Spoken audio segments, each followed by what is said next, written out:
ladies. Good afternoon. Hope that you are doing well. Shelley here. I wanted to pop in a few minutes and talk about something that is actually pretty close to my heart. This morning I posted in the group about having the conversations with your families about the things over the holidays that are important and that need to stay and the things that can be let go. A lot of times as women, we feel like, oh, we've got to do certain things. After all, Mama always did this, and Mima always did that, and we've just got to do all these things. It's like it's written somewhere in the law or carved in stone, but we don't. Okay.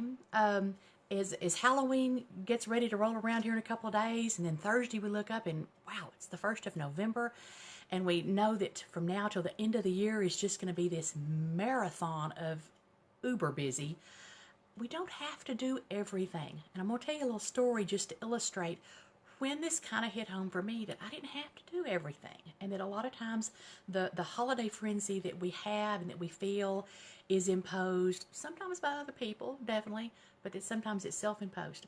Several years ago, I had gone back to graduate school. Now, I was working full-time at a job that I always left by 7 in the morning to get there, and it wasn't unusual for me to be anywhere from 7 to 10 o'clock at night getting home, and my husband would have to come get the kids, but I was doing that, and I had gone back to work to start on a PhD, and this was the year that I was doing my residency, which meant that I was taking 3 different classes. Now, just a little backdrop, just to lay the busyness groundwork here. When I did the orientation, they told us, okay, when you work on a bachelor's, we expect that for every 1 hour in class, you work outside, 1 hour on schoolwork. That when you work on a master's, every 1 hour in class is 3 hours of outside work. And then at this doctoral orientation, they said, for the doctoral level, every 1 hour in class is 10 hours of work outside. And I was taking 9 hours, which would have meant then about another 90 hours of schoolwork outside, in addition to my full-time job and 3 kids. And it really was about that much work. I was meeting myself coming and going. Now, that's neither here nor there. The point is this. It gets to be Thanksgiving, and it's been a super busy semester, but by golly, we've had turkey and dressing, and it's Thanksgiving afternoon, and I must decorate that tree because it's tradition.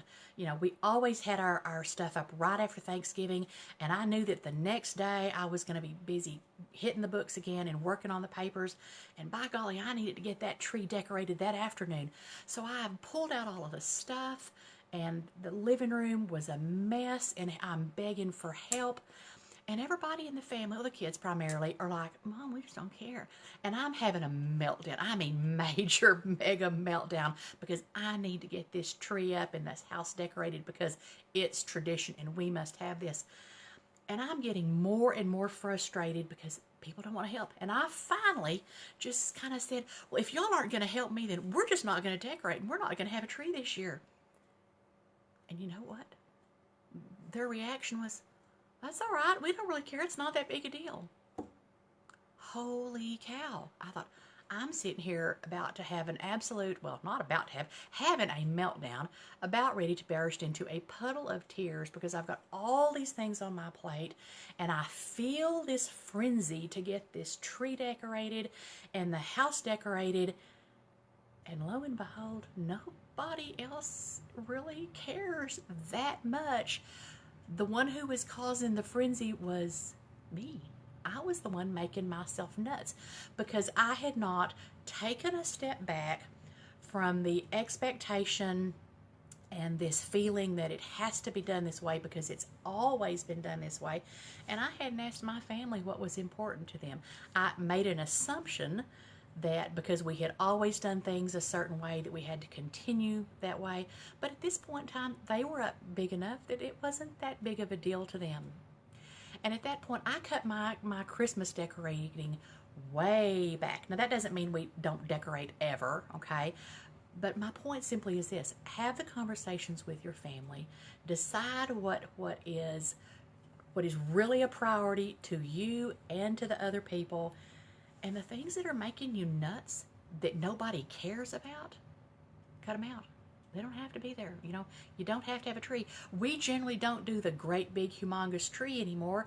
We do those cute little tabletop trees that you get at Walmart that are about, 3 feet tall, that have the lights already built in, little fiber optic trees. We do several of those. We've got a rock planter, and we put about 3 of them, and we call it our little Christmas forest. It's easy, it's quick, it's fast to put up. We put ornaments on it, and we love it. The main thing is Mama's not melting down anymore, which makes it a whole lot happier holiday for everybody else at the house too. So as we get ready to roll off into November, we get the trick-or-treat stuff out of the way, and we roll into November, and you start making those plans and thinking about all of the obligations and all of the have-tos and all of the traditions and the things that you must do. Give yourself a break. Cut that frenzy factor back just a little bit. Have the conversations, decide what's really important, and do that stuff. I kind of came to the attitude at that point in time that togetherness and tranquility, that was a lot more important to me than tradition, just for the sake of tradition. Now, I love traditions, but not if traditions are making us crazy. Okay, so that's all I really wanted to pop off in here and say. Hi, Samantha. I just wanted to say that, and for everybody that might be struggling just a little bit with that holiday frenzy that's going to start grabbing people by the throat, give yourself permission to let some of that holiday frenzy go. Anyway, I hope you'll have a great afternoon, and I will talk with you later. Bye.